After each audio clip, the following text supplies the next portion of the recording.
Well, hello. I'm Eliza Jones, and people have been telling me that I should turn my wildly detailed dreams into short stories for as long as I can remember. Just for fun, I like to interpret my dreams, and some of the results are weirdly accurate, outrageous, or funny. With my tongue firmly in cheek, I'll share these dreams and interpretations with you, along with superstitions, astrology, and other paranormal things. Welcome to Wouldn't Dream of It. I call this week's dream Family in a Box. I had this one a few weeks ago, and it had some wonderfully weird happenings. Let's jump right in.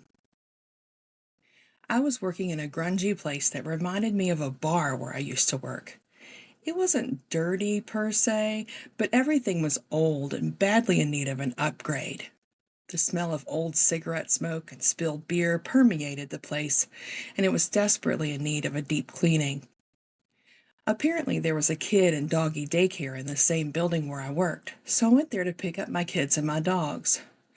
While there, I asked the care staff if they ever felt extremely motivated, maybe even with a really fun song stuck in their heads. They could relate, and I told them that's how I was feeling that evening. I shared with them that I was taking my kids and dogs back to the now closed bar with me to deep clean the beer cooler, sinks, and floors behind the bar. The care staff warned me that when the boss leaves for the evening, the doors will be locked with deadbolts that require keys on each side, so I should make sure not to lose track of the time. Thinking that I had plenty of time before the boss would leave, I set about emptying the beer cooler so that I could clean out the old beer and broken glass from the bottom, where bartenders had left broken bottles. Cleaning and restocking the beer cooler was back-breaking work, but I was still feeling pumped up with songs like Wake Me Up Before You Go Go and Walkin' on Sunshine running energetically through my head. Using a powdered cleaner made especially for bar sinks, but that I suspected was just a lemon-scented baking soda, I scrubbed out all of the sinks. The worst yet most satisfying part was snaking the little brush down the drain to remove mildew and whatever else ended up in the drains of bar sinks. Still riding high on my internal playlist, I gave the floors behind the bar an extra thorough sweeping, finding bottle caps, bits of broken glass, the occasional piece of wayward lemon or lime, and a few random pills. Nothing unexpected here. Sweeping finished, I began mopping with a bleachy floor cleaner that was supposedly spring blossom scented. As I tried to go outside and empty my mop bucket into the special tank, I realized that the back door was locked. I parked the mop bucket beside the back door and checked the time. "Midnight!" I exclaimed. Hopeful that the boss stayed at work later than midnight, I went back into the main bar area where my kids and dogs were anxiously awaiting a finish to this crazed cleaning episode. To make leaving quicker, I put my kids and dogs into a car. We're still indoors, mind you, but there was a dark green 1970-ish Volkswagen Beetle right there with us. I picked up the car, which was now the size of a medium shipping box, and we headed for the exit. When we arrived, we were, you guessed it, locked in. I looked around for the boss, but he was nowhere to be found, and his keys were gone from the little wooden tray on his desk where he kept them. We were undeniably locked in for the night. I thought, it'll be fine. We'll just spend the night here. We have drinks, food, and restrooms available. I just need to find a suitable place for us to settle in for the night. Heading away from the exit, kids and dogs in the car tucked against my side like a load of school books, I set off to explore the less familiar parts of the expansive building. I found a cozy, unused office for us to use as our overnight shelter. I told the kids they could exit the car and let the dogs out as I moved to close the unexpected back office door. From the shadows outside the back door, a man slowly emerged, his face blurry but menacing. The pale light from the office glinted off of the butcher knife, which he held over his shoulder, ready to stab us. Thankfully, the kids and dogs were still in the car, so I picked it up again and ran through the front door of the office to escape from the knife man. Stopping to catch my breath, I found myself in an area that looked like a parking lot, and I thought I had found my way out of the building. Unfortunately, it took a moment for me to realize that the cars were just cardboard cutouts hanging from almost invisible wires. I assumed that this was a set, perhaps for a car commercial. I dashed behind a two-dimensional car to rest for a moment. I realized then that Knife Man might not have noticed the car with my precious family inside. To hopefully make what I was carrying less interesting to Knife Man, I began looking for something with which I could cover them. Moving carefully around the set, I found a sturdy box into which I could place the car with my kids and dogs inside. As I finished placing the car inside the box, I spoke to my kids through a crack between the flaps of the box. "Are you all right in there? Can you breathe?" In unison, my kids answered, "Yes," so I let the flaps fall into place. Just then, I heard the Knife Man begin sneaking around the fake parking lot where we were hiding. Grabbing the box that now contained the car with the kids and dogs inside, I ran away as quietly as possible. Bursting through an unfamiliar door, I found myself in a place that looked like the outdoors in daylight with homes and cars. I noticed that the people on the street were moving from one mark to another, clearly rehearsing. I came to the painful conclusion that this was another set, and I briefly wondered if these people had been back here shooting every evening as I worked in the bar. Maybe someone here could tell me how to get outside. A kindly older man noticed my distress and invited me into his house. Once through the door, I saw the 2x4s that created a frame holding the house facade in place. It wasn't the best hiding place, but I instinctively trusted this kindly salt and pepper-haired man. His face crinkled around his warm brown eyes as he smiled and said, "You're safe now." I took the car out of the box and the kids and dogs out of the car and introduced them to the con man. Once I explained our situation with being locked in and pursued by Knife Man, he agreed to shelter us until the boss unlocked the doors in the morning. It wasn't long before we heard a commotion on the street outside. The Knife Man had found his way onto the movie set and was recklessly knocking over people and facades in search of us. Hoping to resolve our situation peacefully, the con man left his facade house to speak with the Knife Man. Unfortunately, Knife Man brought his knife down in a murderous arc and stabbed the con man. When arterial spray followed as Knife Man lifted his arm for a second swing, I knew it was too late to save our would-be protector. As quickly as possible, I put the kids and the dogs back into the car and the car back into the box so that I could run for our lives once again. Settling the box with my family inside back onto my hip, I took the back way out of the con man's house, racing through a kitchen that previously did not exist and out a back door. The back door led to the entrance of a cave in which I worked as a tour guide when I was a teenager. As the cool cave air and the scent of water and living stone began to jostle my memory, I felt sure that I could remember how to navigate the cave without the lights. This would be an advantage since the Knife Man was unlikely to expect us to take shelter in total cave darkness. As I left the light and entered the cave with my family in a box, the dream ended.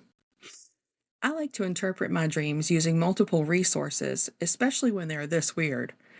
My primary dream interpretation references will always be the Dream Dictionary app by CB Apps and Zolar's Encyclopedia and Dictionary of Dreams. Please check the show notes for detailed resource information. There was no direct reference, of course, in any of my sources for putting my family into a car and the car into a box, but apparently my mind was envisioning what I consider an adequate level of protection. Protecting children in a dream may also mean that a curiosity will be appeased. That actually makes me curious about what curiosity is going to be appeased, which starts an endless loop of curiosity. I think I'm going to break my brain. Dreaming that my adult children were little again speaks of me wanting to feel necessary to them. I'm feeling pretty necessary right now, but I know that will fade with time. Attention kids, finish listening to my podcast and then call me. Dreaming of dogs is usually positive. A common interpretation of seeing a dog in a dream suggests that if your values and intentions are strong, you'll be able to find success. Well, let's hope the success applies to this podcast. Zolar had pages of dream symbolism for dogs. Our canine friends definitely get their rightful amount of credit in dreams. Dreaming of my own dog foretells a friend doing a favor for me. Hey, whichever friend that is, please see the show notes where I've linked my Etsy favorites list. Interpreting a dream of murder is fairly tricky. On the one hand, dreaming of someone else as the murderer predicts that I'll have a long life, but dreaming of witnessing a murder means that I'll be sad because of someone else's actions. What? I'm going to live a long life of sorrow because of someone else's bad behavior? What about my friend who's supposed to do me a favor? Forget the Etsy list. Maybe my friend can take out the nemesis whose actions will cause me sorrow.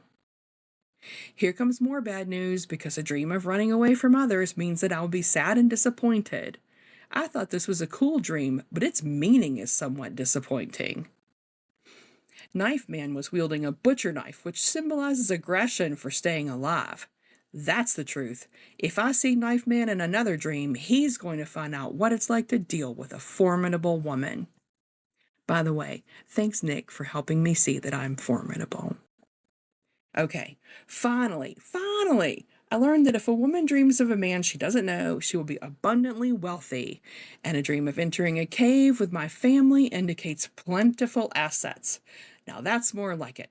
Bring on the abundant wealth and plentiful assets. Well, that's Family in a Box and the plethora of symbols and meanings it contained. What did you think? Visit us on Facebook at Wouldn't Dream of It, or email us at wouldn'tdreamofit@gmail.com to talk about my dream, or submit one of your own for interpretation on the show. That's wouldn't without the apostrophe. Wouldn't dream of it.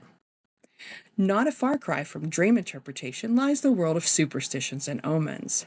Philippa Waring compiled an unparalleled collection in her book, A Dictionary of Omens and Superstitions. I will be using this book heavily as a resource, and you can check the show notes for more information about the book. What's your favorite drink in the morning? Everyone has a favorite.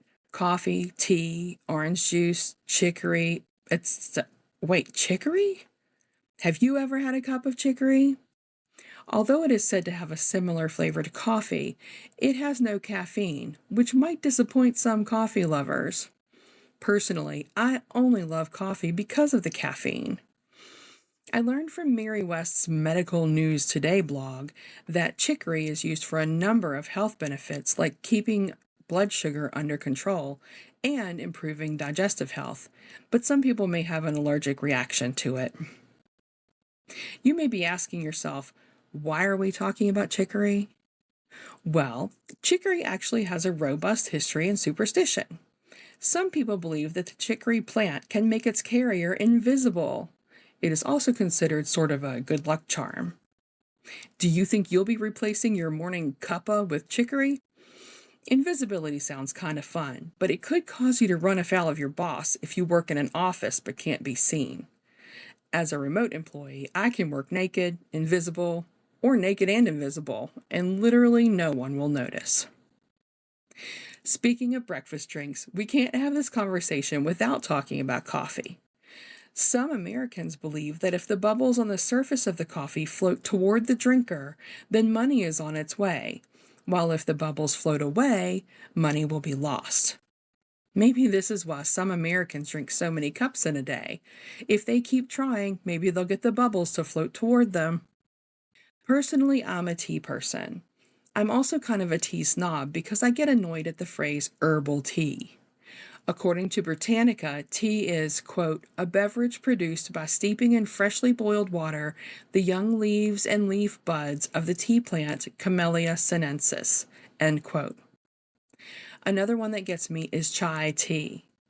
TheFreeDictionary.com defines chai as a beverage made from spiced black tea, milk, and sugar or honey.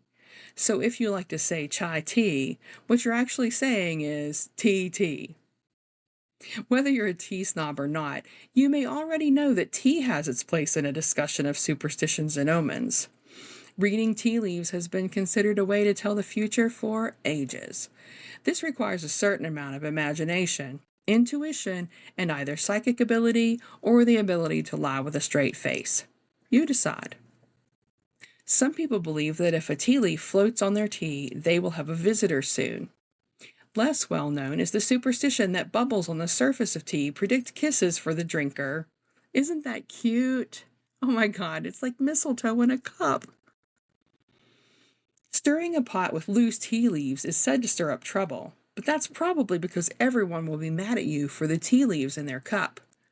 Leaving the top off the pot is a harbinger of bad luck. Yeah, bad luck in the form of cold tea. People of northern England believe that if a woman allows a man to pour more than one cup of tea for her and then flirts with her, she won't be able to resist him. I wonder if this includes refilling your tea from an urn in a restaurant. That might explain some of the iffy decisions I've made in my lifetime. Another English superstition has to do with the order in which a young woman adds milk and sugar to her tea. Apparently, if you ever wish to marry, you have to put your sugar into your tea before adding milk. In the modern world, never marrying isn't the curse it used to be. I say make your tea any way you like, including without milk. I'm not a fan of milk because of lactose intolerance, but to some cultures, milk is very important as a source of nutrients and as an omen. An Indian tradition claims that seeing milk when first waking up is a good omen. I think that's just because parents are trying to get their teenagers out of bed to milk the cow first thing in the morning. Many Europeans believe that spilling milk on the floor will draw a blight of fairies to the home. What can I spill to bring a nice leprechaun to my house, complete with a pot of gold that he'll gift to me? I'm going to have to do some research on that. If you dream of eating oranges, this may mean that some parts of your life need as much attention as others. I'm pretty sure that this doesn't apply to drinking juice that has been squeezed from the orange, but oranges are considered lucky as well. Giving an orange to another person may make them love you. If this means romantic love, I'm all set. But if it means friends and family love, maybe I should give out a few oranges. I don't know about you, but all this talk of breakfast beverages has me thinking about breakfast for dinner. I hope that's not bad luck. I guess it's bad luck if it takes this podcast down a rabbit hole. So before I get too distracted with thoughts of breakfast for dinner, let's talk a while about astrology and horoscopes. Have you ever noticed that those positive, vague horoscopes published everywhere never point out a fault or predict a bad day? We all have faults, right? Some days aren't good ones, especially Mondays. Hazel Dixon Cooper helps us see and laugh at the less positive characteristics of our sun signs in her book, Born on a Rotten Day. Joanna Martine Woolfolk literally wrote the book on astrology with her work, The Only Astrology Book You'll Ever Need. See my show notes for full details on these informative and entertaining books. Each week, I will have a little astrology corner where we explore the influence of the stars and take in-depth looks at each sign while the sun is in the corresponding sign. Even if you're not into astrology, I believe you'll have a few laughs and maybe point your finger at someone once or twice.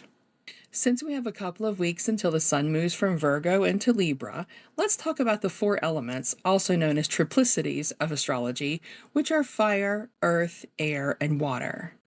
For each of the 4 elements, I will give the traditional characteristics found in Joanna Martine Woolfolk's book, followed by the Rotten Day take on the signs of that element.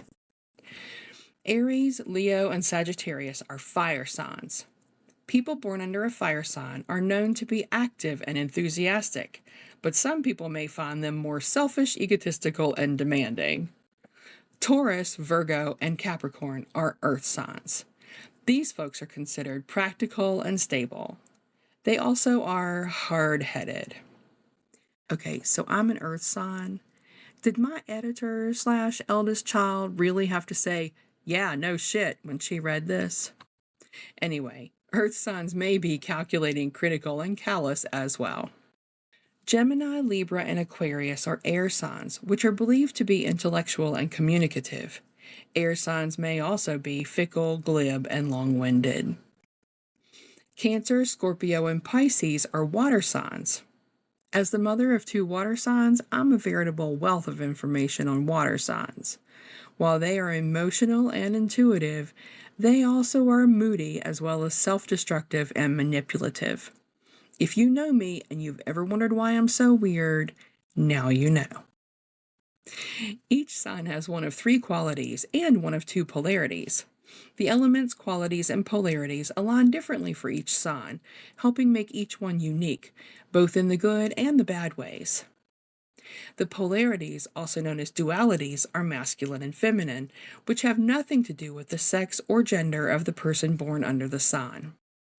Masculine signs include Aries, Gemini, Leo, Libra, Sagittarius, and Aquarius, and are considered outer-directed and strong through action. Then again, one might say that they are aggressors. Feminine signs include Taurus, Cancer, Virgo, Scorpio, Capricorn, and Pisces, and are thought to be self-contained and strong through inner reserves. Some might also see them as emotional manipulators. The final grouping of astrological signs is into qualities, also called quadruplicities. I can't believe I said that right.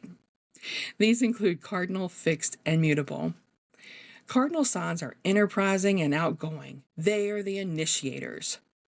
More like a bossy, pot-stirring meddler. The cardinal signs are Aries, Cancer, Capricorn, and Libra. Fixed signs are resistant to change. They are perfecters and finishers rather than originators. The fixed signs are Taurus, Leo, Scorpio, and Aquarius. Another way of seeing this group is as stubborn, exasperating bores. The last quality is mutable, and this group is made up of Gemini, Virgo, Sagittarius, and Pisces. Traditionally known as flexible, versatile, and adaptable, the rotten truth is that these signs are inconsistent, self-delusional escapists. Taking myself for an example, I'm a Taurus. My sign is Earth, feminine, and fixed. This means that on my best day, I may be stable with strength that comes from inner reserves and determined to finish and perfect things. On my worst day, I may be hard-headed, emotionally manipulative, and stubborn to the point of exasperation. On days in between, who knows? Ask my kids. At the end of a show about strange things that people dream, believe, and think, I can't think of anything better than reporting on a fantastic news story. As a little girl poring through books in my father's collection, I came across a photo taken by English physician Robert Wilson in 1934. That photo was of the Loch Ness Monster, and I was an instant believer. Dustin Jones of the NPR newsletter's Strange News section reported that some yahoo who was with Dr. Wilson when he took the photograph made a deathbed confession about the photo being fake. If it was fake, how do you explain sightings of the monster over 1,500 years? I know people have been seeing Bigfoot and the abominable snowman for years and years too, but for some reason those legends never caught my attention like Nessie. Apparently, there are lots of people like me, as Jones also reported that researchers and monster hunters are gathering in the United Kingdom's Scottish Highlands to use new technology to observe, record, and study the natural behavior of the loch and phenomena that may be more challenging to explain. If you're an aspiring monster hunter like me, you'll be disappointed to know that this hunt for Nessie took place on August 26th and 27th, but take heart. If you Google Loch Ness exploration, you'll find stories, including the NPR story that I just used as my resource, and live stream videos from the hunt. That's our show for the week. I hope you enjoyed it, and I look forward to seeing you on Instagram, Facebook, and Threads as Wouldn't Dream of It, and TikTok as @Wouldn'tDreamOfIt podcast. Remember, that's wouldn't without the apostrophe, wouldn't dream of it. Send your dreams to me at wouldn'tdreamofit@gmail.com, and you might hear me read and interpret your dreams on an upcoming show. Wouldn't Dream of It is created and written by me, Eliza Jones. Marketing and production by Lapis Hale. Editorial support by Leah Wade, Lapis Hale, and Nick Jones. Original music by Twysted. That's Twysted with a Y. Find them on Facebook as Twysted, both with a Y. TWYSTED. Thanks for listening, and we hope you'll tell all of your friends about this podcast. See you back here next week.